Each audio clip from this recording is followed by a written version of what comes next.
রথযাত্রা আগত। আর রথযাত্রা যে এসেছে এটি আমরা বুঝতে পারি স্নানযাত্রা মহোৎসবের মাধ্যমে। রথযাত্রার ঠিক 15 দিন আগে অনুষ্ঠিত হয় স্নানযাত্রা মহোৎসব। 2025-এর জন্য স্নানযাত্রা মহোৎসব অনুষ্ঠিত হবে 11ই জুন। আসুন জানি এই স্নানযাত্রা মহোৎসবটি আসলে কি, আর এই স্নানযাত্রা থেকে রথযাত্রা পর্যন্ত এই 15 দিন জগন্নাথ কি কি লীলা করে থাকেন, আর এই 15 দিন কেন এত বিশেষ। আমরা যত ধরনের রোগে আক্রান্ত এই সমস্ত রোগ থেকে চিরতরে মুক্তি লাভ করতে পারি আমরা এই 15 দিনের মাধ্যমে। কি সেই বিশেষ কার্য যেটি আমরা এই 15 দিনে পালন করলে আমরা সমস্ত রোগ মুক্ত হতে পারবো, এছাড়া লাভ করতে পারবো জগন্নাথের অপ্রাকৃত কৃপা। এই 15 দিন জগন্নাথ আমাদেরকে দর্শন প্রদান করেন না, তিনি সম্পূর্ণ অন্তরালে থাকেন। কেন তিনি অন্তরালে থাকেন, আর এই সময়ে যেহেতু আমাদেরকে দর্শন প্রদান করেন না, তিনি কাদেরকে দর্শন প্রদান করেন বা কাদের সেবাই বা গ্রহণ করে থাকেন, আসুন সে সম্পর্কে আজ আমরা জেনে নিই। স্নানযাত্রা মহোৎসব সম্পর্কে বিভিন্ন ধরনের লীলা প্রচলিত আছে, তার মধ্যে আজ আমি আপনাদেরকে বলতে চলেছি অত্যন্ত গুচ্ছতম ব্যাপারগুলো। সর্বপ্রথম জগন্নাথের এই স্নানযাত্রা মহোৎসব কোথা থেকে শুরু হলো, কারা এবার শুরু করলেন, কেন এবার শুরু করলেন, আসুন সে সম্পর্কে জানি। প্রথম মন্বন্তরে স্বয়ম্ভু মনু, যিনি ছিলেন ব্রহ্মার পুত্র, তিনি স্বয়ং জগন্নাথকে দর্শন করার জন্য এক বিশেষ যজ্ঞ করেছিলেন এবং সেই যজ্ঞের অগ্নি থেকে আবির্ভূত হয়েছিলেন জগন্নাথ নিজে। এবং জগন্নাথ দেব আবির্ভূত হয়ে বলেছিলেন, আমি যেহেতু এই যজ্ঞাগ্নি থেকে আবির্ভূত হয়েছি, তাই তুমি আমাকে সহস্র কলসি জলধারা প্রদান করে আমার শরীরকে শীতল করো। আর যারা আমাকে এই দিনে, মানে এই যে স্নানযাত্রা মহোৎসবের দিন, জ্যৈষ্ঠ মাসের শুক্লপক্ষে এই তিথিতে যারা আমাকে স্নানযাত্রা বা আমাকে স্নান করাবে, তাদের মন শীতল হবে এবং তারা স্বয়ং আমাকেই লাভ করতে পারবে এবং ভগবত ধামে পৌঁছে যেতে পারবে। এই দিন যেহেতু জগন্নাথ নিজে এই যজ্ঞাগ্নি থেকে আবির্ভূত হয়েছিলেন, তাই এই দিনকে বলা হয় জগন্নাথের জন্মদিন। এছাড়া পরবর্তীতে যখন ইন্দ্রদুম্ন মহারাজের কাছে জগন্নাথ আবির্ভূত হলেন, তখনও জগন্নাথ দেব ইন্দ্রদুম্ন মহারাজকে স্বপ্নাদেশ করেছিলেন তিনি যেন জগন্নাথের স্নানযাত্রা মহোৎসব পালন করেন, মানে এই তিথিতে জগন্নাথকে 108 কলসি জল দিয়ে স্নান করেন। ইন্দ্রদুম্ন মহারাজ অত্যন্ত খুশি হলেন এবং তিনি এই পুরী মন্দিরের পাশেই জগন্নাথকে স্নান করার জন্য একটি স্নান বেদি তৈরি করলেন এবং সেটি তিনি এত উঁচু করে তৈরি করলেন যাতে রাস্তা থেকেও জগন্নাথকে সকলে দর্শন করতে পারেন। এবং সেখানে পাশে একটি স্বর্ণকূপ রয়েছে, সেই স্বর্ণকূপ থেকে 108টা স্বর্ণ কলসি দ্বারা জগন্নাথের জন্য 108 কলসি জল আনা হয় জগন্নাথকে স্নান করানোর জন্য।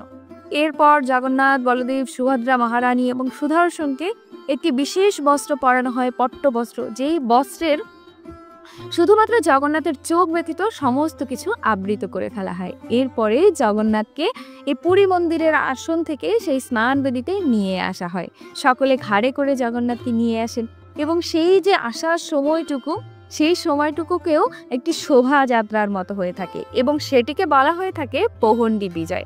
দারুণ একটা অনুষ্ঠান তখন উদযাপিত হয় এবং সকলে দর্শন করার জন্য সেখানে অবস্থান করেন। এরপরে সেই যে 108 কলসি জল, তার ভিতরে 35 ঘটি জল দিয়ে জগন্নাথকে স্নান করানো হয়, 33 ঘটি দিয়ে বলদেবকে এবং 22 ঘটি জল দিয়ে সুভদ্রা মহারানীকে স্নান করানো হয় এবং বাকি 18 কলসি জল দিয়ে সুদর্শন চক্র বা সুদর্শন ভগবানকে স্নান করানো হয়। এরপরে যারা অন্য অন্য পাণ্ডারা থাকেন বা যারা থাকেন তারা আরও সহস্র সহস্র কলসি জল দিয়ে জগন্নাথকে স্নান করিয়ে থাকেন। তো এই উৎসবটি সকলে দর্শন করেন এবং যারা দর্শন করেন তাদের সকলের অত্যন্ত কৃপা লাভ হয় এবং জগন্নাথ অত্যন্ত খুশি হন এই দিন জগন্নাথকে যারা স্নান করেন বা স্নানযাত্রা মহোৎসবে অংশগ্রহণ করেন। আপনি যে কোনো জগন্নাথ মন্দিরে সেই দিন জগন্নাথকে দর্শন করতে পারেন বা স্নানযাত্রা মহোৎসবে অংশগ্রহণ করতে পারেন।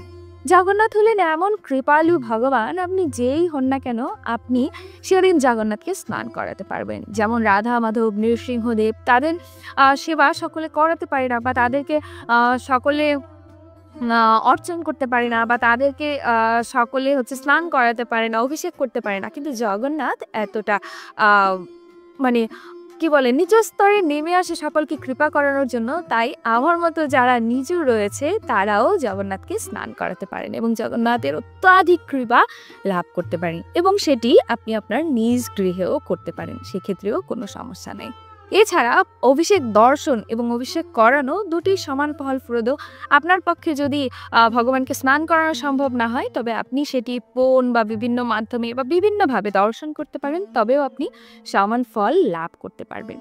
এখন আসুন জেনে নেই ভগবানের স্নান তো হয়ে গেল, স্নান করার পরে কি হয়। স্নান করার পরে ভগবান আমাদেরকে একটি বিশেষ রূপে দর্শন প্রদান করেন এবং সেই দর্শন একবারই হয় এবং এরপর জগন্নাথ 15 দিনের জন্য অন্তরালে চলে যান। আমাদের বিরহের সময় শুরু হন এবং এই 15 দিন জগন্নাথ আর সর্বসাধারণের সেবাও গ্রহণ করেন না আর দর্শনও প্রদান করেন না। এই 15 দিন অন্তরালে যাওয়ার সময়টাকে বলা হয় অনবসর কাল। কারণ জগন্নাথকে সকলে এত পরিমাণ স্নান করায় যার ফলে জগন্নাথের জ্বর চলে আসে। ভাবুন তো, যিনি এই মহাবিশ্বের সৃজনকারী, যার দ্বারা সমস্ত কিছু সৃষ্টি হয়েছে, যিনি সকলের হৃদয়ে পরমাত্মা রূপে অবস্থান করেছেন, যিনি চিন্ময়, তার কি করে জ্বর হতে পারে? এই জ্বর হচ্ছে প্রেম জ্বর।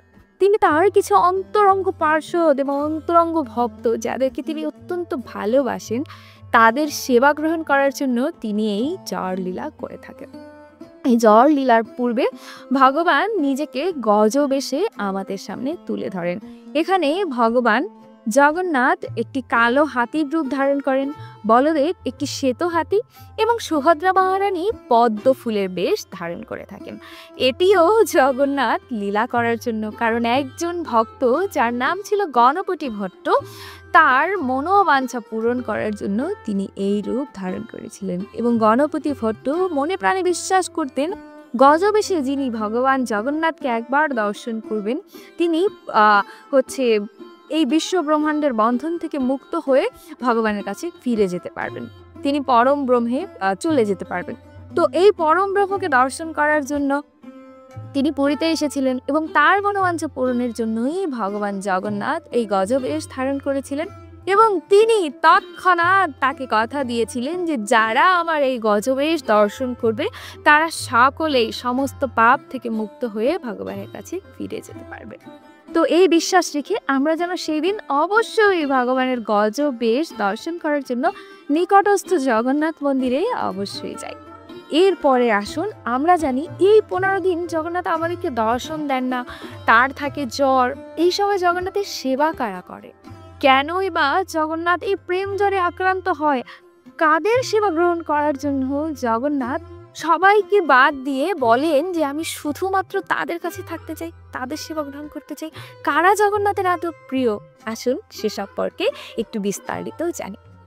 আমরা সবসময় জানি জগন্নাথ পুরীতে ভগবান জগন্নাথ স্বয়ং অবস্থান করেন এবং তিনি সেখানে কোনো হচ্ছে বড় বড় যারা ব্রাহ্মণ, ঋষি, পণ্ডিত তাদের সেবা গ্রহণ করেন না, তিনি কেবল শবরদের সেবা গ্রহণ করেন। এখন এই শবররা কারা? শবরদের ভিতরেও দু ধরনের প্রকারভেদ রয়েছে। যেমন আপনারা হচ্ছে শবররাজ বিশ্বা বসুর কাহিনীটি জানেন, যিনি নীলমাধবের সেবা করতেন এবং সেই বিশ্বা বসুর একটি কন্যা ছিল আর সেই কন্যার সাথে বিবাহ হয়েছিল বিদ্যাপতির, যিনি ছিলেন ইন্দ্রদুম্ন মহারাজের পূজারী, ব্রাহ্মণ পূজারীর ভাই, তিনি নিজেও ব্রাহ্মণ ছিলেন। তো সেই যে বিদ্যাপতি উনি বিয়ে করেছিলেন বিশ্বা বসুর কন্যাকে এবং সেই কন্যা দ্বারা যে সন্তান উৎপন্ন হয়েছিলেন তারা হয়েছিলেন দৈতাপতি। মানে দৈতাপতি মানে কি, তাদের ভিতরে শবরদের রক্তও ছিল এবং ব্রাহ্মণ ঔরসজাত, তাদেরকে বলা হয়ে থাকে পতি মহাপাত্র।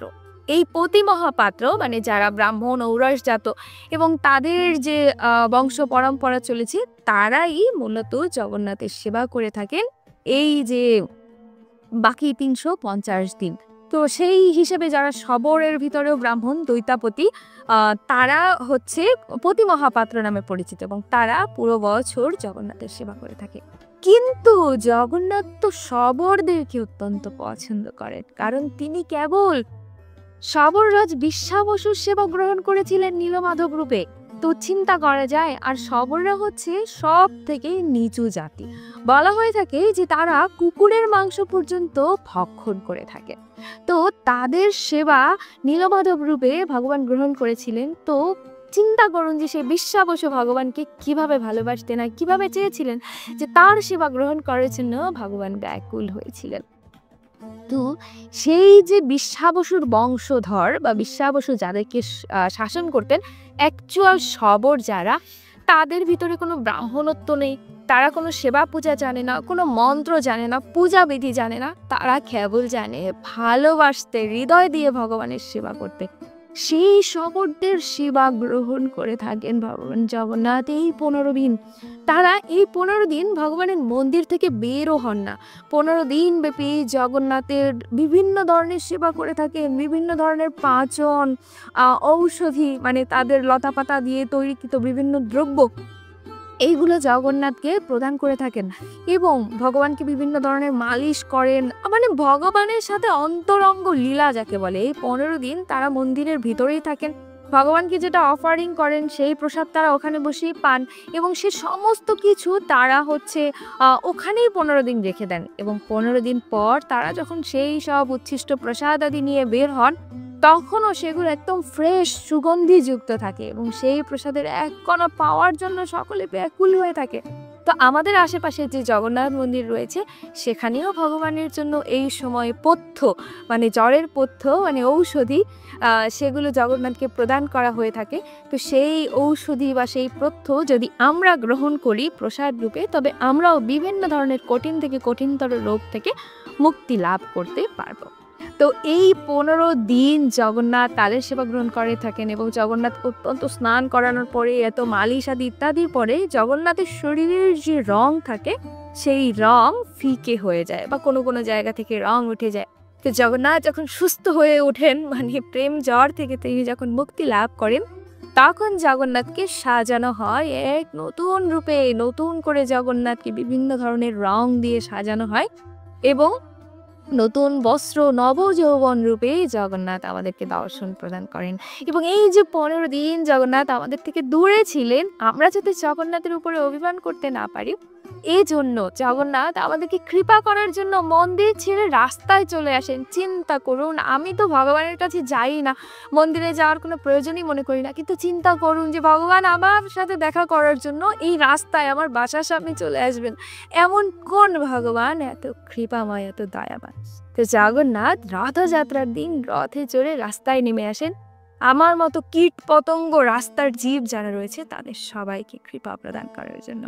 তো গজবেশের লীলাটি আপনাদেরকে অন্য একটি ভিডিওতে সবিস্তারে বলবো। তো আশা করছি এই স্নান যাত্রার দিন আপনারা সকলে খুব আনন্দ সহকারে জগন্নাথকে দর্শন করতে যাবেন এবং জগন্নাথকে স্নান করাবেন বা দর্শন করবেন। ভগবানের গজবেশ দর্শন করে অধিক কৃপা লাভ করবেন, আমার জন্য কৃপা আশীর্বাদ করবেন, আমিও যেন সেটি করতে পারি। হরে কৃষ্ণ।